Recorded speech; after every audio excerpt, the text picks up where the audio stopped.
We move now to no taxes on tips, a federal policy set to make a significant impact in Nevada. According to a 2024 report from the Tax Policy Center, tipped workers make up more than 5% of the state's workforce. That's nearly 3 times the national average. And with tax season wrapping up, volunteer tax preparers at the Nevada Tax-Free Coalition say they're seeing several clients benefit. No taxes on tips is up to $25,000. So we do get people who come in and get an extra $20,000 deducted because they have larger tips working on the strip. So it makes a huge difference. Someone who may be single but has maybe $10,000 worth of tip income gets an extra $10,000 deducted on top of there. So it does make a difference. I'm always amazed when I see somebody who's a dealer at a casino and their tips are more than their wages sometimes. And that for those individuals, that it's certainly a real benefit. Well, the other day I did a tax return where the person received $15,000 in tips, which probably saved them about $1,500. While the bill is helping some tipped workers, it does have an expiration date. The no tax on tips provision sunsets in 2028, and that is just one aspect of the measure that Nevada Congressman Stephen Horsford hopes to change. He joins us now to talk about that and more. Congressman, welcome back to Nevada Week. Thanks for having me. So the legislation that you have introduced is called the Tip Improvement Act, and if it becomes law, there would be some changes to what it is now in its current form. Why those changes and what they are? What are they? Well, I've always believed that you have to center the workers in any discussion about the money in their pockets. This is not about party or partisanship. It's about pocketbook issues. And so tip workers, I represent here in Southern Nevada the largest share of tip workers in the country. And what those tip workers have told me, and I've said to them, is get the deduction that you are entitled based on what was approved in the law last July. But to be clear, this law doesn't go far enough, and there are major shortcomings. For example, the video talked about the $25,000 of deduction. That has to be itemized. Many tip workers don't itemize their taxes in order to get that deduction. Secondly, it only provides the deduction for one tipped earner. In most cases here in Southern Nevada, we have 2 tipped earner households. They only get $25,000 deduction, not the $50,000 like my bill calls for. I met with Leslie, who is a bartender in Las Vegas. She said, look, I made those tips and I'm married, but I want to claim that deduction for myself and my benefit. It's a marriage penalty for her because her husband, her spouse, earned more money, so he claimed the deduction and got the money, not her. So your change would allow both husband and wife to and to eliminate the marriage penalty. It would address automatic gratuities, where now you go to a restaurant or to a banquet, gratuities are automatically included. That's not included in the legislation that was approved last year. And the biggest issue is it sunsets. Yeah. So the relief is not there to give tipped workers more of their hard-earned money back. You introduced a similar measure in 2024. That died in committee, and I wonder what was the biggest opposition to it that you found? Well, actually, most of the provisions that I fought for in my bill were included. I worked with Republicans on the Ways and Means Committee, which I'm a member, to include several of my provisions. Unfortunately, these other areas that I also offered, they left on the cutting board. That's why we've brought forward the Tips Improvement Act to finish what was left behind in the bill that was passed. One important aspect of what you're proposing is the elimination of the federal tipped minimum wage. That is still in effect in many states across the country, not here in Nevada. Nevada is one of 7 states where that's not happening. But Yes. What is happening a lot of places, restaurant owners are paying about $2 an hour to their servers. with the idea that those servers are going to make the majority of their income off of tips. So the opposition says if you put that new requirement onto employers, restaurant owners, to pay that increased cost of an hourly wage, they're going to have to make cuts elsewhere, cut other people's pay, or perhaps pass increased costs onto the consumer. What do you think about that? How do you respond? I really appreciate you bringing this up. Across the country, there are 7 million tip workers who make as little as $2.13 an hour. That's right, $2.13 an hour. In fact, that sub-minimum wage has not been increased since 1991. That's the year I graduated high school from Clark High School. It's egregious to me that we have not raised the wages for all workers, but especially for tip workers who are making as little as $2.13 an hour. Now, the proof that this is not a burden is here in Nevada. We are one of 7 states that pay tip workers at or above that minimum wage. And our restaurants and our establishments are thriving. Why? Because when their workers have the money that they need, they provide great hospitality, great service, great food. It's an experience. That's part of what we sell here in Las Vegas. And when workers are valued, when they're respected, that's how all people can be lifted up. And that's why my bill calls for an increase of that sub-minimum wage to the working wage, that I call it, the livable wage that families need to survive. And not just to survive, but to thrive in this economy that is getting harder and harder and more expensive. We did have a panel of restaurant owners recently on the show, and some did express that it's been difficult to add that extra wage to pay their servers $12 an hour now, where before it was around $2.13, I think.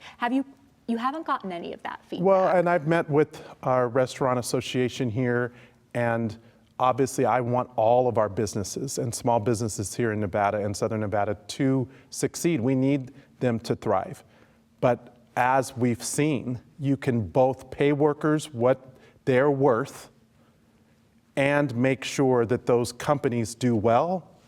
And one way to do that is by eliminating this sub-minimum wage, where workers get paid as little as $2.13 an hour.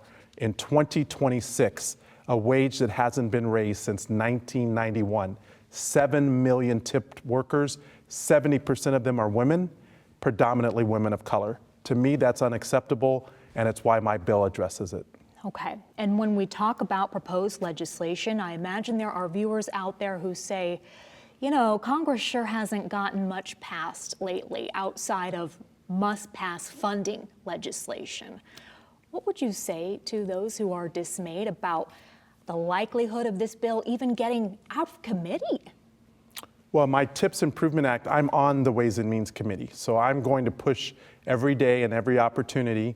When my colleagues came to Las Vegas and tried to have a hearing to celebrate the One Big Beautiful Bill, I said, if it's beautiful, let's talk about the elements that got left out. And so I'm going to find every opportunity to make this policy more than a slogan, to make it reality and make it work. With Congress being how it is currently, how do you find you are most effective right now as a congressperson? My job is to listen to the people, to learn from what they are focused on and what their needs are, and then to lift up those concerns and to fight on their behalf. One of the things that I've done, I've launched this Congressman on the Job series, where I have been shadowing workers on their job site, listening directly to what it is they're facing, not at a town hall, but at their work site, at a break room, in a union hall. And what I found from this experience, whether it's being a stocker in a grocery store, I was a bartender at a local bar in the Arts District, I shadowed state workers who are dealing with the work requirement burden provisions that are coming out of this bill, and other things that I've seen. We need to value the dignity of work, and we need to respect the worker. And most importantly, we need to reward work and not just wealth. That is what I've learned. That is by listening to my constituents, and those are the people who I fight for every single day because they're the people who make Nevada work. I want to move to the war with Iran now. You represent Nevada's 4th Congressional District, which includes Nellis Air Force Base, Creech Air Force Base, and Hawthorne Army Depot. How is this war impacting those military installations, to your knowledge? Well, first, I want to always start with the service members who put themselves in harm's way every single day to protect our freedoms and the rights that we have as Americans. And unfortunately, we've already lost service members in this, I believe it's a war of choice that the administration has undertaken without a clear strategy for the long term, without an exit plan, and without putting in the proper coalition so that the United States is not standing alone without our allies with us. That is a great responsibility to the service members at Nellis and at Creech and at the Nevada Test and Training Range and Hawthorne, all of whom play a critical role, not only in defending our safety here, but all over the world. What I'm most concerned about at the moment is that in addition to this administration failing to have a strategy, they've now asked for $1.5 trillion, the largest ever budget for the military, the Department of Defense, and another $200 billion for bombs for foreign wars, while at the same time they just cut $1 trillion out of healthcare, $300 billion out of nutrition assistance programs. The president just said the federal government can't do one thing for childcare for working people in America, but they can find billions, if not trillions of dollars for foreign wars of choice that put our service members in harm's way. And so I'm going to continue to do everything I can, as I have, to make sure that our service members have the tools, the resources, the equipment to defend and to protect us and themselves. But as the administration, we need to hold them accountable and not just give them a blank check to endless wars that the American people simply don't want. As we speak, it is Tuesday, April 7th, which, according to President Trump in a post on Truth Social, will be, quote, Power Plant Day and Bridge Day all wrapped up in one in Iran. This is his threat to the Iranian power plants and bridges, strikes from the U.S. if the Strait of Hormuz is not reopened. He posted that on Easter Sunday, and your fellow Congresswoman Marjorie Taylor Greene responded in part, quote, everyone in his administration that claims to be a Christian needs to fall on their knees and beg forgiveness from God and stop worshiping the president and intervene in Trump's madness. I know all of you and him, and he has gone insane, and all of you are complicit, end quote. She was once a tremendous ally of the president. She campaigned on his behalf. What do you think of how she's describing the president? Well, I'm not going to use Marjorie Taylor Greene's words or her perspective to define my position. My position is based on a lack of accountability that we're seeing from my colleagues, my Republican colleagues in the House and the Senate, who quite frankly are capitulating and bending the knee, and without question are giving this administration a blank check with no accountability or no transparency. I've had classified briefings on this subject. There are things that we've asked in private that they could not answer. And that to me is alarming. We are in a very dangerous moment. I do agree that there needs to be an account for the threat that the United States has now been placed in. And to be clear, Iran is dangerous and a dangerous regime that must be held accountable. I am not excusing that. But the lack of a plan, a military plan with long-term metrics for success and an exit strategy is a failure by this commander-in-chief. If you acknowledge that the U.S. is in a very dangerous moment, then how can you justify continuing not to fully fund the Department of Homeland Security, which protects the country? Well, I have voted to fund all lawful agencies within the Department of Homeland Security, including the TSA, cybersecurity, and other elements of the Department of Homeland Security that do their job every day to keep our homeland, our domestic homeland, safe. What Republicans have failed to do is to work to rein in one rogue agency within Homeland Security that has threatened the lives of law-abiding U.S. citizens and undocumented individuals.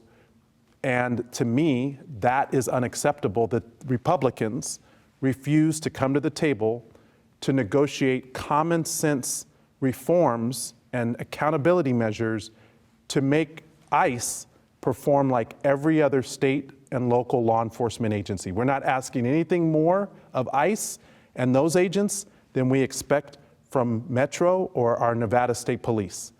The bill that is currently in the House from the Senate does fund the rest of DHS, but it excludes ICE and Customs and Border Patrol. Do you think Customs and Border Patrol is important for Homeland Security? It is, and there's a way to get to yes, but Speaker Mike Johnson refused to bring up a bill that was passed unanimously by the Senate in a bipartisan action.